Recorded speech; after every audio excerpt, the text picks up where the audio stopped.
अस्सलाम वालेकुम लिसनर्स, जी ion welcome, खुशामदीद। और आप लोग सुन रहे हैं रेडियो सबका साथ पे fun time with Shayan and company. जनाब, मेरी कंपनी में मौजूद है नादिया सबा एज यूजुअल। और नादिया से मैं इनसे इस्लाम दुआ भी करूंगा, इनसे हाल अहवाल भी पूछूंगा, लेकिन पहले मैं अपने लिसनर से तो बात कर लूं। जनाब, आप लोग कैसे हैं? ठीक ठाक हैं? मजे में हैं? क्या क्या किया लास्ट वीक? आप लोगों ने क्या क्या खाया? कहाँ कहाँ गए? नई जगह कोई एक्सप्लोर की कि नहीं की? कोई नई डिश ट्राई की कि नहीं की? तो जरूर मुझे बताइएगा। और मैं आपको जरूर बताऊंगा कि मैंने नई डिश तो नहीं ट्राई की थी, लेकिन जो ऑलरेडी एग्जिस्ट करती है डिश, उसको मैंने अपने हाथों से बनाया था और उसकी खूब तारीफें बटोरी थी मैंने। और नादिया को मैं बताऊंगा, शायद मैंने नादिया को ऑफ एयर बताया हो। नादिया को मालूमात होनी चाहिए भाई अपने कोआरजे के बारे में। तो नादिया, आप बताइए, आपका क्या हाल चाल है? ठीक ठाक है? मजे में हैं? सबसे पहले तो अस्सलाम वालेकुम शायान और अस्सलाम वालेकुम तमाम लिसनर्स को। और बिल्कुल मैं बिल्कुल ठीक ठाक हूँ, मजे में हूँ। आप सुनाएं कैसे हैं? जी नादिया, मैं बिल्कुल ठीक ठाक हूँ। और आप बताइए कि आपने कोई चीज़, लिसनर्स इन्होंने मुझे मना किया था कि मुझसे मत पूछिएगा, क्योंकि ना तो ये कहीं बाहर जाती हैं, ना ही कोई कुकिंग करती है, तो इसलिए इन्होंने ना तो कोई जगह घूमी है नई और ना ही कोई नई चीज़ ट्राई की है। अगर आप बताना चाहें फिर भी नादिया, तो आप बता सकती हैं, वरना आपको माफ़ी है। चलें, सही है शायान, मुझे जब आपने माफी कह दिया तो फिर बताने की क्या जरूरत है। अगर नहीं बता रही, ना बताएं, कोई मसला नहीं, कुछ और ही बता दें यार, हमारे लिसनर्स को बोर ना करें प्लीज़। नहीं नहीं, बोर हम अपने लिसनर्स को बिल्कुल नहीं करेंगे। और जहां हम चलें, कोई नई डिश ना भी ट्राई की हो, कोई नई जगह ना भी विजिट की हो, लेकिन इसके बावजूद हम आपके लिए इतनी इन्फॉर्मेशन नई नई लेकर आ रहे होते हैं और थोड़ी यूनिक भी लेके आ रहे होते हैं और इंटरेस्टिंग भी होती है, और इसके साथ साथ वो बहुत इन्फॉर्मेटिव भी होती हैं। आपका क्या ख्याल है शायद इसके बारे में? बिल्कुल नादिया, आपने जो लास्ट दो शोज में इंफॉर्मेशन शेयर की थी, ठीक है, एक तो हमने बात की थी लाइव बर्ड के हवाले से ना, तो मुझे इतना इम्प्रेस किया उसने कि मैं, हालांकि मैं भी बहुत सारी आवाजें निकाल लेता हूँ, लेकिन मैंने जब उसकी आवाजें सुनी तो मैं समझा कि मैं तो कुछ भी नहीं हूँ भाई। और अल्लाह पाक की कुदरत इतनी है कि अल्लाह पाक की जो कुदरत है, अभी तक इंसान सही तरीके से ना एक्सप्लोर नहीं कर सका। उसकी जो बनाई हुई चीजें हैं, उसकी जो नेमतें हैं, वो इंसान एक्सप्लोर नहीं कर सका अभी तक। और मुझे नहीं लगता कि रहती दुनिया तक भी वो एक्सप्लोर कर पाएगा कि नहीं कर पाएगा, क्योंकि इतनी वसी दुनिया है, इतनी वसी कायनात है। उसमें अगर हम कोई सफर स्टार्ट करें और सारी जिंदगी भी सफर में रहें, तो कायनात नहीं खत्म होने वाली, सफर खत्म हो जाएगा, जिंदगी खत्म हो जाएगी, लेकिन जो परवरदिगार की कायनात है वो खत्म नहीं होगी। तो मैं उससे बहुत इम्प्रेस हुआ था। इसी तरीके से मैं यकीन करता हूँ कि अब की बार भी आप बहुत सी मजेदार सी इन्फॉर्मेशन के साथ हमारे साथ हाजिर हुई होंगी। क्या कहती हैं आप? बिल्कुल शायान, और ना सिर्फ लास्ट टाइम वाली जो इन्फॉर्मेशन थी बहुत लिसनर्स ने उसको पसंद किया था, बल्कि जो आज भी जो इन्फॉर्मेशन मैं आप लोगों के लिए लेकर आई हूँ वो भी सुनकर आई गेस के लिसनर्स को भी बहुत अच्छा लगेगा और आपको भी बहुत ज़्यादा उसमें इन्फॉर्मेशन मिलेगी। और आज हम बात करेंगे लंग्स ऑफ प्लैनेट अर्थ के बारे में। शायान, क्या आप जानते हैं कि जैसे इंसानी जिस्म में फेफड़े होते हैं, ठीक है, ह्यूमन बॉडी में लंग्स हमारे काम कर रहे होते हैं, सांस हम उससे लेते हैं और ऑक्सीजन जो है वो इनहेल करते हैं इससे। तो जमीन के भी फेफड़े होते हैं। रियली नादिया? बिल्कुल। अच्छा, मुझे ऐसा क्यों लग रहा है कि जो आपने टॉपिक सेलेक्ट किया है वो हमारे प्रीवियस शो से रिलेट कर रहा है, क्योंकि लास्ट टाइम हम अपने शो में बात कर रहे थे बातचीत के हवाले से, वोकल के हवाले से और मुख्तलिफ अंदाज के हवाले से कि किस तरह हम लोग मुख्तलिफ अंदाज में गुफ्तगू कर सकते हैं। तो मुझे इससे कुछ मिलता जुलता ही टॉपिक लग रहा है, ऐसा ही है कुछ? बिल्कुल ऐसा ही है कुछ। और अगर हम लास्ट वाले शो को भी रिलेट करें ना, तो हम आप अभी बिल्कुल बात सही कर रहे थे कि हम अल्लाह ताला की बहुत सारी नेमतें हैं जिन्हें बिल्कुल फॉर ग्रांटेड ले रहे होते हैं। हमें लगता है कि ये तो हमें मिलना ही था और ये हमारा हक ही था, तो हम जब उनको इस्तेमाल भी करते हैं तो जस्ट एक फॉर ग्रांटेड सी मिली हुई चीज़ की तरह इस्तेमाल कर रहे होते हैं। लेकिन अगर उसको इन डेप्थ हम जाकर देखें, उसके बारे में जाने, तो अल्लाह ताला का जितना भी शुक्र अदा करें कम है। तो जिस तरह अल्लाह ने हमें वोकल्स दी, हमें बोलने के लिए जुबान दी हुई है, लफ्ज जिससे हम अदा कर सकते होते हैं, इसी तरह अल्लाह ताला ने जो ह्यूमन बॉडी में लंग्स का ऑर्गन डाला हुआ है वो कितना इफेक्टिव है और पूरा का पूरा इंसान उसके ऊपर चल रहा होता है, उसकी जिंदगी उस पर बेस्ड कर रही होती है। तो सेम चीज ऐसे है कि जो हमारा प्लैनेट अर्थ है, इस पर भी अल्लाह ताला ने इस किस्म की एलिमेंट्स और इस किस्म की चीजें मौजूद हैं जो पूरी की पूरी दुनिया को ऑक्सीजन प्रोवाइड कर रहे होते हैं। इससे आपके माइंड में कोई क्लिक की चीज के I am talking about what? जी नादिया, मुझे कुछ कुछ समझ आ रही है कि आप किस हवाले से बात करना चाह रही हैं, क्योंकि लंग्स का ताल्लुक होता है ऑक्सीजन से और ऑक्सीजन हमें मिलती है दरख्तों से, तो कुछ ऐसा ही है, दरख्तों के हवाले से कुछ बात होने जा रही है। बिल्कुल ऐसा ही है, ना सिर्फ दरख्तों से बल्कि आप कहें कि एक नई दुनिया, जंगल की दुनिया के बारे में बात होने जा रही है। और इसमें जितने फैक्ट्स थे और जितनी इन्फॉर्मेशन थी वो जानकर मुझे भी बड़ी हैरत हुई थी। और अल्लाह ताला की कुदरत वाकई लामहदूद है कि हम इंसान तो एक दुनिया आबाद है जहाँ रहते हैं, लेकिन इसके अलावा एक जंगल, एक कुछ स्पेसिफिक एरिया में दुनिया के अंदर भी अल्लाह ताला ने दुनिया आबाद की हुई है। ना सिर्फ जानवर, दरख्त, इंसेक्ट, बल्कि लामहदूद चीज़ें। और लिसनर्स, इसका जैसे जैसे हम आपको आगे बताते जाएंगे तो इसके साथ साथ आपको भी नए से नई चीजें जानने का आई होप कि शौक भी पैदा और आप भी इन चीजों को गूगल कर सकें, क्योंकि हमारे पास बाकी सारी नेमतों की तरह गूगल भी एक नेमत है जहाँ पे हम घर बैठे बहुत सी इन्फॉर्मेशन ले सकते हैं। अच्छा नादिया, जैसे जैसे इंसान तरक्की करता जा रहा है तो वो उसके लिए फायदेमंद तो साबित होता जा रहा है, लेकिन हाथ के हाथ वो जो तरक्की है वो उसके लिए नुकसानदेह भी साबित होती जा रही है, ऐसा ही है? बिल्कुल ऐसा ही है कि हम एडवांसमेंट की तरफ तो जा रहे हैं, टेक्नोलॉजी को भी बहुत आगे से आगे लेके जा रहे हैं, लग्जरियस लाइफ भी इंजॉय कर रहे हैं, लेकिन उसकी हमें कीमत भी अदा करनी पड़ती है। और वो फिर ना सिर्फ हम अपने लिए करते हैं बल्कि जो हमारी जनरेशन आने वाली हैं उन्हें भी उन चीज़ों को फेस भी करना पड़ रहा है और उनकी कीमत भी अदा करनी पड़ी है। लेकिन बहरहाल लिसनर्स, आज हम आपको इन्फॉर्मेशन देंगे अमेज़न फॉरेस्ट के बारे में। दुनिया का सबसे बड़ा जंगल है, लेकिन इसके साथ साथ इसमें भी एक दुनिया आबाद है। तो शायान, क्या ख्याल है कि हम इन्फॉर्मेशन शेयर करना स्टार्ट करें? बिल्कुल नादिया, नेक काम में देरी कैसी, आप स्टार्ट कीजिए। चलिए लिसनर्स, शायान ने भी हमें ओके कर दिया कि हम इन्फॉर्मेशन आपके साथ शेयर कर सकते हैं, तो स्टार्ट करते हैं इस इन्फॉर्मेशन को। एक बात बताइएगा नादिया, मैं यहाँ पे कोई सल्तनत का बादशाह लगा हुआ हूँ कि आपने मुझसे इजाजत मांगी और मैंने दे दी, तो आप ऐलान कर रही हैं जी बादशाह हुजूर ने इजाजत दे दी है? नहीं शायान, लास्ट टाइम आपने मुझसे परमिशन मांगी थी, मैंने आपको दे दी थी, तो इस दफा मैंने आपसे कहा तो आपने दे दी, तो मैंने कहा चलिए इस चीज को एक्नॉलेज कर देते। जी आपकी जरा नवाजी है नादिया, आप बताइएगा। बिल्कुल ऑलराइट लिसनर्स, और यहाँ मैं आपसे कह रही थी कि जो इन्फॉर्मेशन मैंने कलेक्ट की थी, जब मैं रिसर्च करी थी, तो वो काफी ज्यादा थी, तो फिर मैंने उसको थोड़ा कैटेगराइज किया ताकि एक तो इन्फॉर्मेशन आप तक पहुंचाई भी जा सके और वो थोड़ी इंटरेस्टिंग भी लगे।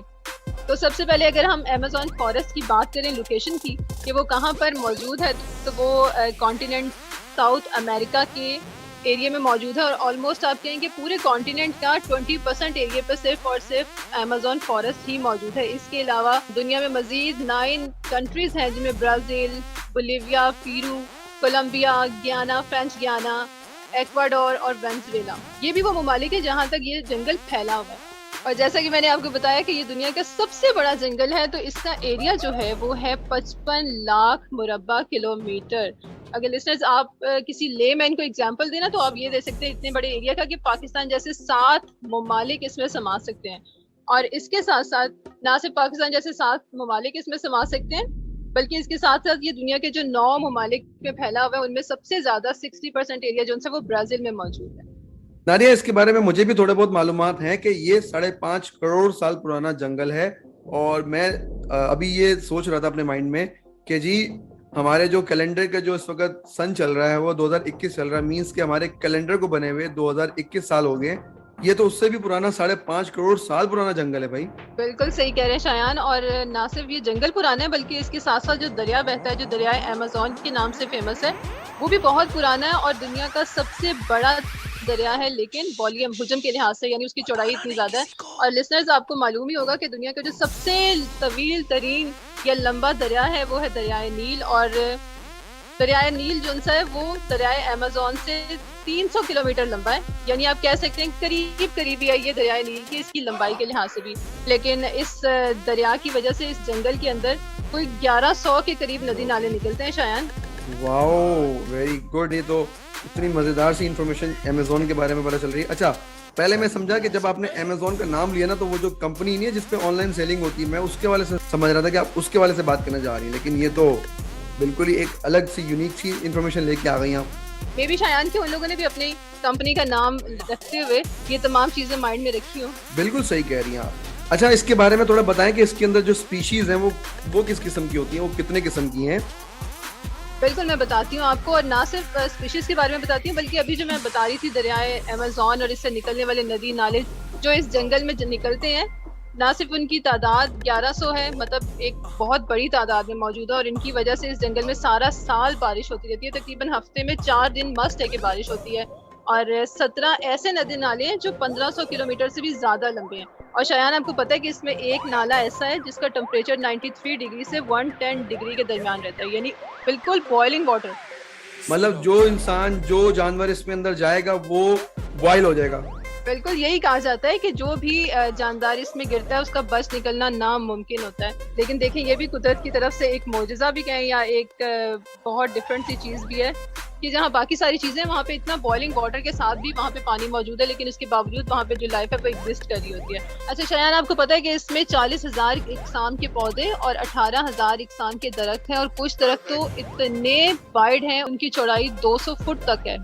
और इतनी चौड़ाई की वजह से कहते हैं कि इन दरख्तों के नीचे हर वक्त अंधेरा रहता है, यानी दिन में भी अंधेरा रहता है, और जब बारिश होती है तो इन दरख्तों की वजह से पानी जमीन तक आने में कोई 10 से 15 मिनट का टाइम ले लेता है। नादिया, ये तो बड़ी हैरत वाली बात बता दी कि 15 मिनट लगते हैं पानी को नीचे आने में। बिल्कुल शायान, ये जानकर मुझे भी बहुत हैरत हुई थी। अच्छा लिसनर्स, इस जंगल में एक और मजे की बात यह है कि जी यहाँ पे बहुत सारी ऐसी इकसाम पाई जाती हैं परिंदों की और दरिंदों की और जानवरों की, या आप कह सकते हैं कि ऐसी मखलूक़ात पाई जाती हैं कि जो पूरी दुनिया में कहीं नहीं पाती सिवाय इस जंगल के। तो उनको हम कहेंगे रेयर स्पेशीज, यानी कि नायाब इकसाम के परिंदे और जानवर मौजूद हैं। नादिया कुछ बताना पसंद करेंगी कि कितनी इकसाम है? आपका माशाल्लाह से हाफजा बहुत अच्छा है, मुझसे ज़्यादा IQ लेवल है आपका, तो आप जरा उसको बताइएगा कि कितनी इकसाम के जानवर और परिंदे और मुख्तलिफ चीज़ें हैं। वेल शायान, सबसे पहले तो थैंक यू, और मैं वाकई शेयर करना चाह रही थी कि इसमें जैसे शायान ने बताया लिसनर्स आपको कि इसमें नायाब इकसाम के जानवर, परिंदे और दरिंदे वगैरह शामिल हैं। तो अगर हम सिर्फ जानवरों की बात करें सबसे पहले तो 2000 इकसाम के नायाब जानवर शामिल हैं, जिसमें बंदर, चिंपैंजीज और इसके अलावा चीते, इनकी मतलब नॉर्मल जो आपको देखने में मिलते हैं वो नहीं, जो इनकी नायाब इकसाम है वो मौजूद हैं। अच्छा लिसनर्स, अगर हम मैमल्स की बात करें तो 430 डिफरेंट टाइप्स की मैमल्स यहाँ पर दरियाए अमेज़न में मौजूद है, और उसमें फिश की बात करें तो 3000 उनकी भी इकसाम मौजूद है। और साथ के साथ इसमें जो सबसे इंटरेस्टिंग चीज़ है कि दुनिया में वाहिद पाई जाने वाली जो पिंक डॉल्फिन है वो भी दरियाए अमेज़न में पाई जाती है। और अगर बर्ड्स की बात करें तो 1500 इकसाम के बर्ड्स, जिसके अंदर डिफरेंट टाइप्स के और नायाब इकसाम के उकाब, चिड़िया, बुलबुल और तोते। और इसके अलावा अगर हम स्पेशली बात करें मकाऊ तोते की, तो इसकी स्पेशलिटी ये ना सिर्फ इसका साइज़ है जो कि तकरीबन 40 इंच तक होता है, और बल्कि इसके साथ साथ जो इसकी एक्टिविटीज़ होती हैं कि थोड़ा डेंजरस भी होता है। कि अगर कहते हैं इसके बारे में कि अगर आपने इसे एज अ पेट अपने पास रखना है तो आपको एक तो इसे शुरू से ट्रेन करना चाहिए, और इसके साथ साथ आपको कभी भी इसको अपने शोल्डर पे नहीं बिठाना चाहिए, क्योंकि इसकी चोंच जो है वो काफ़ी स्ट्रॉन्ग और काफ़ी शार्प होती है। तो उसका मूड स्विंग स्टार्ट हो जाए तो किसी भी वक्त वो आपके फेस पे भी हिट कर सकता है। अच्छा नेक्स्ट चलते हैं, और अगर हम बात करते हैं इसके साथ साथ इंसेक्ट्स की, हशरातुल अर्ज़ की, तो यहाँ पर तकरीबन 25 लाख इकसाम के हशरात मौजूद हैं। और सिर्फ अगर आप मकड़ी की बात करें ना तो इतना बड़े साइज में मौजूद होती है कि पूरे के पूरे परिंदे को दबोच लेती है। शायद वैसे भी मकड़ी आप देखें एकदम से तो उसको देख के थोड़ा सा कुछ होता है कि जस्ट लाइन टांगे बनी हुई होती हैं, लेकिन उसके बावजूद इतने बड़े साइज की देख के तो किस किस्म की फीलिंग होती है। मिस, मैंने तो अभी तक जो स्पाइडर के वाले से बात सुनी वो स्पाइडर मैन को ही देखा बस, उसके अलावा तो मैंने आज तक मकड़ी नहीं देखी। तो वाकई में ये अल्लाह पाक का एक शाहकार ही है। और आप सही कह रही हैं कि जो आपने मकाऊ तोते के हवाले से बोला हुआ है, तो वैसे भी तोतों की जो चोंच होती है ना वो बहुत नोकीली होती है, तो उनको फिर भी थोड़ा सा एहतियात से अपने पास रखना चाहिए कि इससे पहले कि वो आपके लिए खतरनाक साबित हो, तो उनसे थोड़ी सी एहतियात करनी चाहिए। अच्छा, यहाँ पे बहुत इन्फॉर्मेशन हो गई अमेज़न के बारे में। हमारे जो आज के गेस्ट हैं वो बहुत देर से हमारा इंतजार कर रहे हैं, और वो काफ़ी क्या कहते हैं VIP पर्सनैलिटी, तो हमें उनको ज़्यादा इंतजार नहीं करवाना चाहिए, क्योंकि उनके लिए बहुत सारे डेलीगेशन इनका इंतजार कर रहे होते हैं, तो उनको हम जल्द से जल्द इनका इंटरव्यू करके फारिग ना करें। बिल्कुल शायद फारिग करते हैं।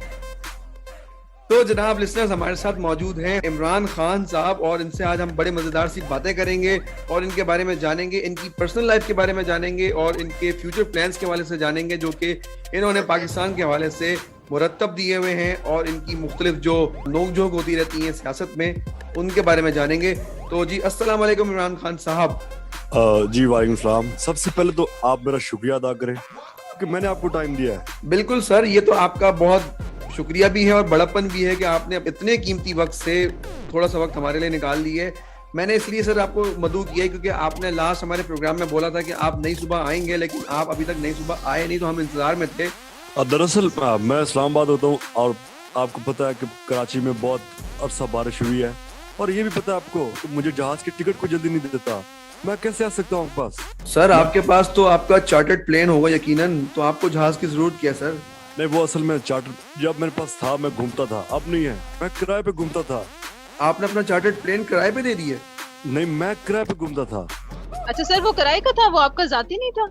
हाँ वो किराए का था, वो जाती नहीं था, क्योंकि 22 साल मैं उस पे घुमा हूँ जहांगीर तरीन के साथ। जैसे जैसे जहांगीर तरीन साइडलाइन हुआ है, वैसे वैसे वो चार्टर्ड भी साइडलाइन हो गया है। अब तो मुझे टिकट भी कोई नहीं देता, तब मैं फ्री में घूमता था। अच्छा इमरान साहब, एक बात बताइए कि आपने हम आपके जो फ्यूचर प्लान्स हैं पाकिस्तान के हवाले से वो क्या हैं सर? आप क्या करना चाहते हैं? अब मैं सबसे पहले तो आपका शुक्रिया अदा करता हूँ, आपने मुझे स्टूडियो मधु किया है। मैं कोशिश करता हूँ हर इतवार को पाकिस्तानी अवाम से मिलूं, उनसे इनके अब बातें उनसे सुनूं। मुझे बुशरा बताती है कि आप प्राइम मिनिस्टर हैं, आप जाया करें। हालांकि जब मैं घर बैठा होता हूँ मुझे कोई एहसास नहीं होता। अभी हमने पीसीबी का चेयरमैन बनाया, मेरी ख्वाहिश थी कि मैं चेयरमैन बन जाऊं, उसको प्राइम मिनिस्टर लगा दूं, क्योंकि प्राइम मिनिस्टर का मुझे एक्सपीरियंस नहीं है।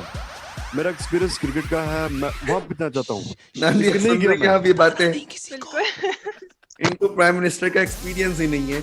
अच्छा सर ये बताएं, अभी हम अमेजोन जंगल के हवाले से बात कर रहे थे, तो सर आपने भी शजरकारी की मुहिम स्टार्ट की थी और आपने कहा था कि जी हम करोड़ों की तादाद में दरख्त लगाएंगे, तो सर उसका क्या सोचा आपने, क्या ख्याल है?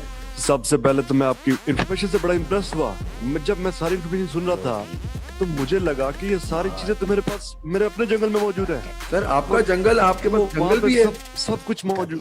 हाँ मेरे पास जंगल है, बिल्कुल है जंगल। उसका नाम जो है वो गाला अमेज़न जंगल है। वो इस्लामाबाद में मौजूद है, 300 कनाल पे मुश्तमिल है वो। तो सर ये बताएं कि जंगल से आप, मैंने सवाल किया था शजरकारी का, तो जंगल से शजरकारी का क्या ताल्लुक हुआ था? सर मैं जो जंगल तो आपका अपना प्राइवेट होगा ना, यकीनन आपने वहाँ से बाहर से दरख्त इंपोर्ट किए होंगे, मुख्तलिफ इकसाम के जानवर भी इंपोर्ट किए होंगे, क्योंकि आप तो प्राइम मिनिस्टर हैं। लेकिन सर आवाम के बारे में क्या सोचा आपने? देखिए मेरी बात सुनो, अब कराची में सबसे ज्यादा, अब इंशाल्लाह इस मरतबा पाकिस्तान में जो सबसे लेवल की कंट्रोल हुई वो गर्मी हुई, वो क्यों हुई है? पाकिस्तान में 5 करोड़ दरख्त लगा है, हमने चूहे खत्म किए हैं, हमने लोगों को मुर्गियां दी हैं, हमने लोगों को फार्म्स बना के दिए हैं। चाचू इमरान, ऐसा कुछ नहीं है, ये सब झूठ है। अरे अरे यार, तुम कौन से? एक मिनट सर, एक मिनट होल्ड कीजिएगा सर। ये हमने तो सिर्फ आपको दावत दी थी कि आपके पीछे बिलावल साहब कहाँ से आ गए? दरअसल बात यह है कि इनकी जो वालदा मोहतरमा थी वो मेरे साथ इकट्ठा पढ़ती थी, ये मेरे साथ इकट्ठे रहते हैं। हम सिर्फ सियासत में लोग जो होती रहती, वैसे ही मेरा दोस्त है, बच्चा है, अभी इसको सिखा रहा हूँ। चाचू इमरान का ये सबसे बड़ा झूठ है। मैंने एमए पॉलिटिकल साइंस किया है, मुझे ये सब आता है। ये बताइए कि आप काफी अरसे से पाकिस्तान में और पाकिस्तानी लोगों के साथ आपको इंटरेक्शन भी बहुत रहता है, तो आपकी उर्दू इसीलिए इतनी ज्यादा क्लियर हो चुकी है पहले से? असल में मेरी मामा उर्दू बोलता थी, इसलिए मैं समझता हूँ उर्दू बहुत आसान है। हमें यहीं से अंदाजा हो गया कि आपकी उर्दू कितनी आसान और आपको कितनी आसान लगती है, कितनी साफ है। बोलता थी आपकी मामा ना? अभी बच्चा है ना, सीख रहा है यार, सीखने दें, आप मुझसे बात कर लें इसके हिस्से की। अच्छा इमरान सर ये बताइए कि आपकी वैसे डेली रूटीन क्या है? आप जाहिर सी बात है कि मुख्तलिफ जो डेलीगेशंस हैं उनसे तो मिलते ही होंगे, क्या फैमिली को भी टाइम देते हैं या बस सारा टाइम आपने सियासत को दिया हुआ है? देखिए सर, फैमिली मेरी है क्या, सिर्फ एक बुशरा है, सुबह सुबह जगाती है, बस इतना काफी है। बाकी सुबह उठता हूँ, सबसे पहले मुझे याद दिलाती है कि आप प्राइम मिनिस्टर हैं। मैं समझता हूँ ठीक है जी, मैं प्राइम मिनिस्टर हूँ। सुबह उठ के ऑफिस आता हूँ, ऑफिस भी मेरा बनी गाला, मैं वहीं से उठ के वहीं से आ गया। कपड़े मेरे वही एक कलर के होते हैं, परेशानी नहीं होती, क्योंकि मैं एक ऐसा मोटिवेशनल स्पीकर हूँ जो सीखता नहीं हूँ, सिर्फ सिखाता हूँ। ये बिलावल से मैंने बहुत सी चीजें सीखी हैं। सबसे बड़ी चीज, मैं इसको उर्दू सिखाने की कोशिश करता हूँ। आपने इसका जुमला सुना होगा, जब बारिश आता है तो बहुत ज्यादा पानी आता है, जब बहुत ज्यादा पानी आता है तो फिर ये इसका जुमला मैंने सीधा करवाया, इसको इतनी मर्तबा बताया कि बारिश आता नहीं है, बारिश आती है। क्योंकि आइंस्टाइन भी परेशान हो गया था और सब परेशान हो गए थे इसके जुमले पे। मुझे भी खुद शर्मिंदगी हुई थी ये जुमला सुन के कि हमारा अगर ये फ्यूचर का प्राइम मिनिस्टर हुआ मेरी जगह पे तो ये करेगा क्या? ये चाचू इमरान मुझे क्या सिखाएगा, ये तो खुद सीखता है, अपनी बेगम से ये सीखता है कि मैं प्राइम मिनिस्टर हूँ, मुझे ये उर्दू सिखाएगा। इसको तो खुद बहुत सी चीजें को सीखना है, क्योंकि आपको तो पता है कि ये सब हमारे किया करता है। हम समझते हैं कि ये चाचू इमरान सिर्फ और सिर्फ क्रिकेट खेलना जानता है, इसको इतना पता है कि शादी किस वक्त करनी है, इसको ये पता है कि हमें धांधली से कैसे हराना है। अच्छा इमरान साहब, आप ये बताइए कि आपको भी सब याद है, बिल्कुल ठीक कह रहे हैं वैसे बिलावल, लेकिन सब आपको याद करवाते हैं कि आप प्राइम मिनिस्टर हैं। वो इसलिए है कि मैं बुशरा की दुआओं से प्राइम मिनिस्टर बना हूँ और उसका ये फर्ज बनता है मुझे याद दिलाए कि आप प्राइम मिनिस्टर हैं, मैं खुद नहीं बना। अच्छा सर, हमें ये तो लग रहा है वाकई कि आपको प्राइम मिनिस्टर बनने का शौक नहीं था, आपको जबरदस्ती बना दिया गया। नहीं, शौक तो मुझे था, देखिए एक शौक था कि मुझे मुल्क बनाना है। 22 साल मेहनत की, फिर उसका इस मरतबा मैं इसलिए डिलीवर नहीं कर सका क्योंकि मैंने जमाइमा से बहुत पैसा लिया हुआ था, उसको रिटर्न करना था, इसलिए मैं इस मरतबा डिलीवर नहीं कर सका। लेकिन इंशाल्लाह, और जो मैंने वादे किए थे वो सब मजाक किया था, लेकिन इंशाल्लाह ये जो नेक्स्ट टाइम मैं प्राइम मिनिस्टर बनूंगा तो इंशाल्लाह आप देखेंगे मैं कैसे डिलीवर करके दिखाता हूँ। चले आप जाते जाते हमें ये भी बता दें कि जो आपको टाइटल मिला है मिस्टर यू टर्न, इसके बारे में आपका क्या ख्याल है? यू टर्न जिंदगी का हिस्सा है, क्योंकि पता है आपको यू टर्न लेके देखिए इंसान दुनिया में आता है, फिर उसको यू टर्न लेके अल्लाह के पास जाना होता है। तो आपको पता है कि असल सुकून कब्र में है, तो आपने सबसे पहले तो ये घबराना नहीं है, मौत से बिल्कुल नहीं घबराना, क्योंकि आपको पता है कि असल सुकून जो है वो तो कब्र में है। सर बिल्कुल सही कह रहे हैं, सब कुछ हमें पता है, तो साथ साथ चले हमें ये भी पता चल जाए कि नेक्स्ट टाइम हमने वोट किसको देना। बहुत शुक्रिया। मैं इस सवाल फिर किसी दिन ले लूंगा, क्योंकि अभी मेरी मीटिंग का टाइम है, अफगानिस्तान का डेलीगेशन है, मुझे मिलना है उनसे, इंशाल्लाह फिर किसी दिन मुलाकात होगी। अल्लाह हाफिज। ऑलराइट जी जनाब, ये तो हमारे इमरान खान साहब, और इन्होंने हमें काफ़ी ऐसी बातें बताई जो कि हमें भी मालूम नहीं थी, और इनका एक फेमस डायलॉग जो कि हमें ये दे के फिर चले गए कि जी हमने घबराना नहीं है, तो कोशिश करेंगे कि हम नहीं घबराएं। और ये था हमारा आज का शो, उम्मीद करते हैं कि आपको ये शो पसंद आया होगा। तो जनाब, अगर आप लोगों ने हमारे चैनल को सब्सक्राइब नहीं किया तो आप YouTube पे जाके नई सुबह लिखिएगा NAISUBAH और हमारे चैनल को सब्सक्राइब कीजिएगा, और वहाँ जाके कमेंट, शेयर और लाइक जरूर कीजिएगा। तो वेल, अभी ठहरो, मैं भी तो आपके पास एज अ गेस्ट आया हूँ, मुझे भी तो देखिए बिलावल साहब, आप जबरदस्ती आए थे और जबरदस्ती ही इनके साथ अटैच हुए थे, तो मैं सी ऑफ तो नहीं करूंगा आपको, मैं क्यों करूं, आप हमारे गेस्ट थोड़ी हैं। हमारे साथ हमेशा ऐसा ही होता आया है। चलो, तो लिसनर्स, मेरी जानिब से आप तमाम लोगों को अल्लाह हाफिज, और जाते जाते वही बात मैं जरूर दोहराऊंगा कि दिलों को मत तोड़िएगा, दिल में रब रहता है, और जिस जगह रब रहता है उस जगह को नहीं तोड़ना चाहिए। हंसते रहिए, मुस्कुराते रहिए, अपना बहुत सारा ख्याल रखिएगा, अपने इर्द गिर्द सफाई रखिएगा। अब आपसे मुलाकात होगी अगले शो में, तब तक के लिए अल्लाह हाफिज, फी अमान अल्लाह। वेल लिसनर्स, जाते जाते आप लोगों के कमेंट्स भी आप लोगों के साथ शेयर करते चलते हैं, और सबसे पहले हमारे साथ मौजूद थे Usama. Well Usama, thank you so much, आप हर बार शो सुनते हैं और अप्रिशिएट भी करते हैं। और इसके अलावा मोहम्मद शफात अली ऑफिशियल जो कह रहे हैं keep it up, thank you. और last but not the least Anas Rana, और अनस ने भी प्रोग्राम को पसंद किया, thank you so much Anas. और इसके साथ ही हमारे आज के शो का भी इख्तिताम होता है, आई होप कि आपने एंजॉय किया होगा अपने प्राइम मिनिस्टर से मिलके, और आपकी क्या राय रहेगी वो आप हमारे साथ शेयर कर सकते हैं कमेंट्स में भी। इसके साथ साथ आप हमारे फेसबुक पेज www.facebook.com/सबका साथ पर भी मैसेज या वॉइस नोट इनबॉक्स कर सकते हैं। अब आपसे मुलाकात होगी नेक्स्ट शो में, टिल देन अल्लाह निगहबान।